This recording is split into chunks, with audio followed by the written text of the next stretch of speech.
네,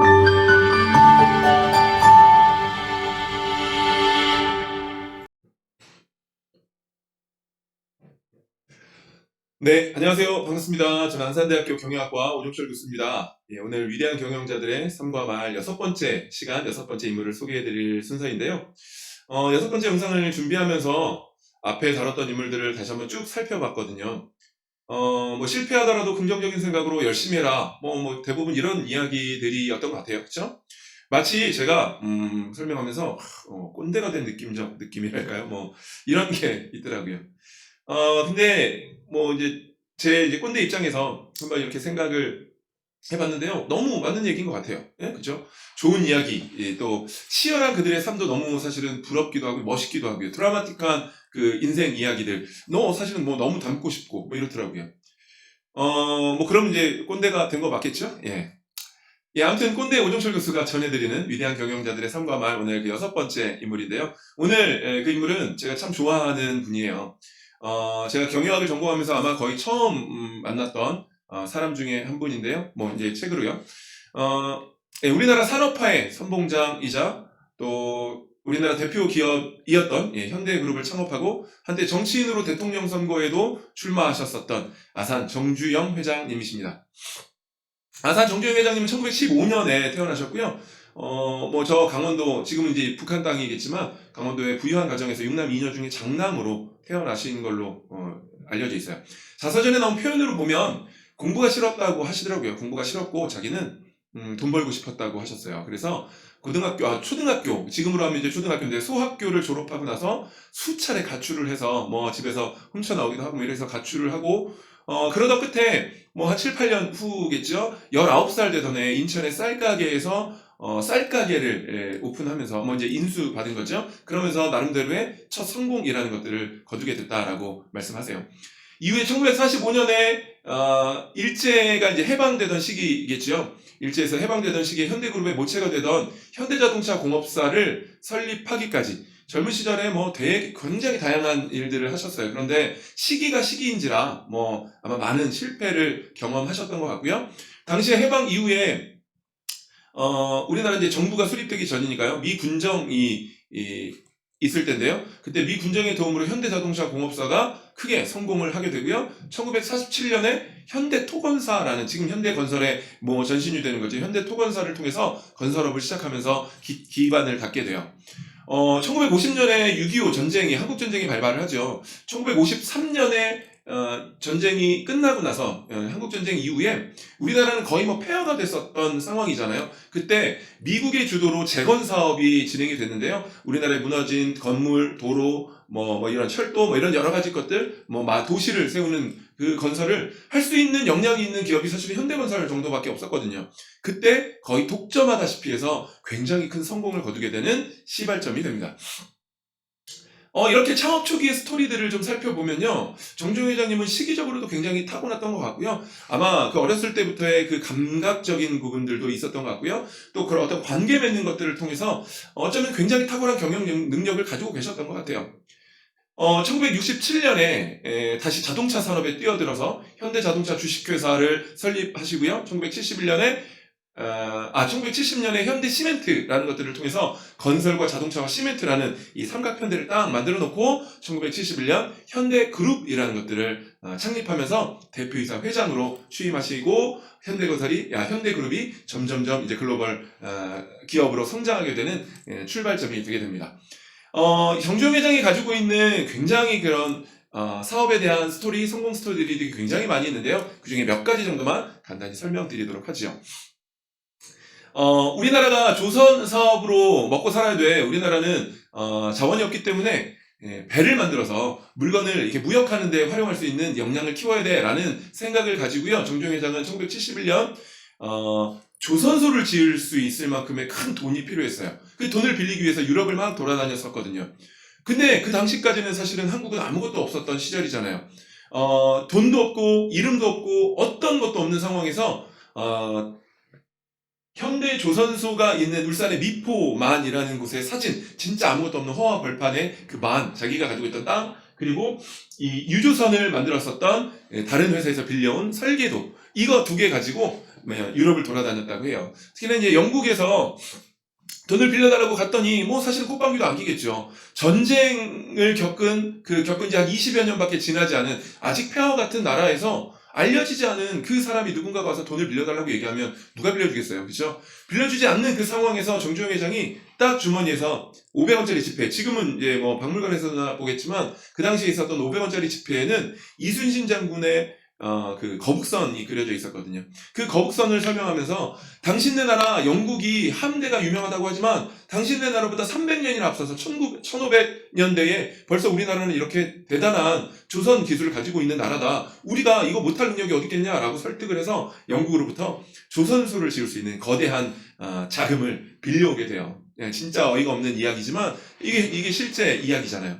이런 정도의 굉장히 저돌적인 면을 가지고 계신 정주영 회장님의 스토리의 가장 대표적인 사례라고 할 수 있어요. 두 번째 스토리는요, 1970년대 중반에 우리나라가 삼국전쟁 이후에 한 20여 년 정도니까 사실은 세계에서 올림픽을 유치한다는 건 말도 안 됐었던 시기거든요. 그런데 진짜 우리나라는 대단한 것 같아요. 전 세계인의 축제인 올림픽을 유치해야지라고 생각을 하면서 1988년 서울 올림픽이라는 것들을 유치하기 위해서 굉장히 많은 공을 들여요. 1981년에 서울 올림픽 유치위원회에 민간 위원장으로 정주영 회장이 선정이 되고요. 여기 보이시죠? 예, 여기 조그맣게 사진이 보여요. 정주영 회장님이 88 서울 올림픽 유치를 하기 위해서 그때부터 굉장히 저돌적으로 전략을 세워서 하시는데요. 전 세계 올림픽 개최지를 결정할 수 있는 투표권을 가진 IOC 위원들이 있잖아요. 리스트를 쫙 만들어서 그들이 어떤 성향인지 어떤 취미를 가지고 있는지 뭐 그들이 뭘 좋아하는지를 파악을 해서 일일이 그들의 집을 찾아가서 집안에 청소를 한다든지 가사에 대한 어떤 도움을 준다든지 진짜 말도 안 되는 일들을 벌여서요. 그들과 친분을 쌓게 되고 1981년 11월에 지금 보시는 것처럼 우리나라가 일본을 제치고 88년도 서울 올림픽을 유치하는 정말 말도 안 되는 일을 이렇게 벌이시는 거예요. 진짜 이 생각해보면, 지금으로 생각해보면 드라마나 영화나 이런 데서만 나올 법한 일들을 벌이시게 되는 거거든요. 예, 끝으로, 1970년대의 한국의 상황에서는요, 먹고 사는 게 사실은 관건이었었던 시절이잖아요.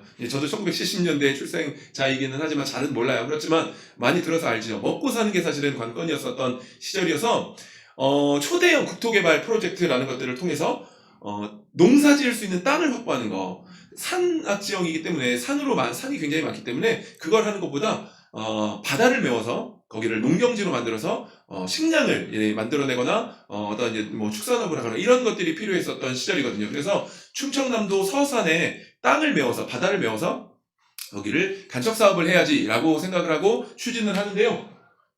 저쪽 양쪽 끝에서 이렇게 제방을 만드는 거예요. 제방을 해서 바다를 메우기 위한 사전 작업을 하는데 여기서 여기까지가 한 270m 정도 됐대요. 땅을 메우다 보니까 한 270m 정도까지 왔는데 서해안은 아시다시피 조수간만의 차이가 되게 크잖아요.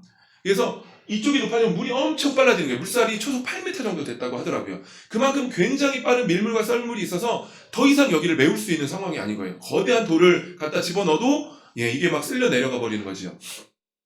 그래서 사람들이 이제 더 이상 안 되나 봐, 불가능해 라고 생각하고 있을 때 정주영 회장은요, 며칠간 잠깐 고민하다가 번뜩이는 아이디어를 낸 거죠. 어디서요?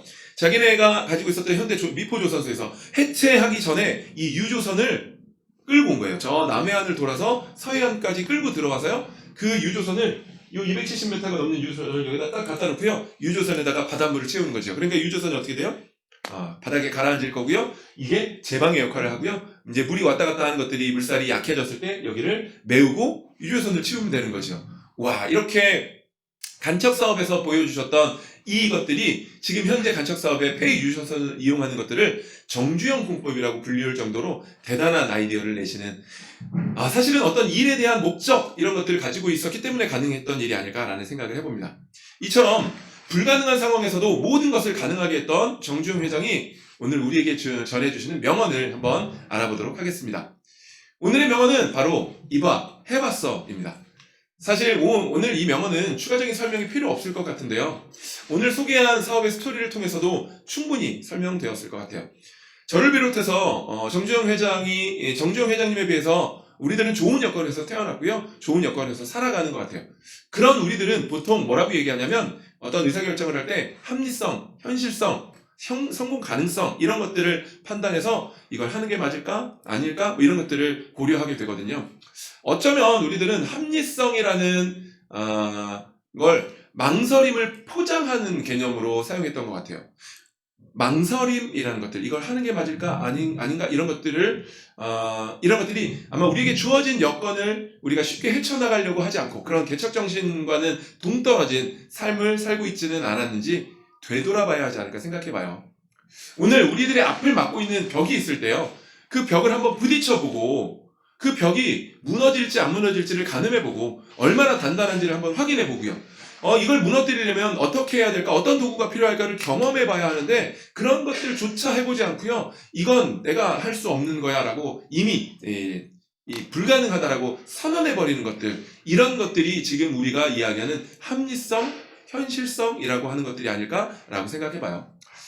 어떤 사람들은 정주영 회장의 이런 가치관은 현재 상황과 맞지 않다고 이야기하는 사람들도 있는 것 같아요. 뭐 그럴 수 있다고 생각이 되는데요. 어쩌면 그만큼 우리들이 가지고 있는 야성이 사라진 건 아닐까 생각해 보게 되네요. 될 만한 일들만 하는 것, 현실적이고 현명하다고 생각하지만 도전하고 부딪혀가면서 쓰러지고 실패하고 하는 것들을 통해서 성장하는 탄탄한 성장은 이제 그러면 더 이상 우리에게 기대하기 어려워지는 거 아닐까요? 이러한 의미에서 정주영 회장님의 이봐 해봤어는 현재를 살고 있는 우리에게 참 많은 생각을 하게 한다라고 생각을 합니다. 오늘 위대한 경영자들의 삶과 말 6번째 시간이었는데요. 오늘 영상은 여기서 마치도록 하죠. 기회가 된다면 우리 다음 시간에 또 만나기를 기대하겠습니다. 저는 안산대학교 경영학과 엄정철 교수였습니다. 감사합니다.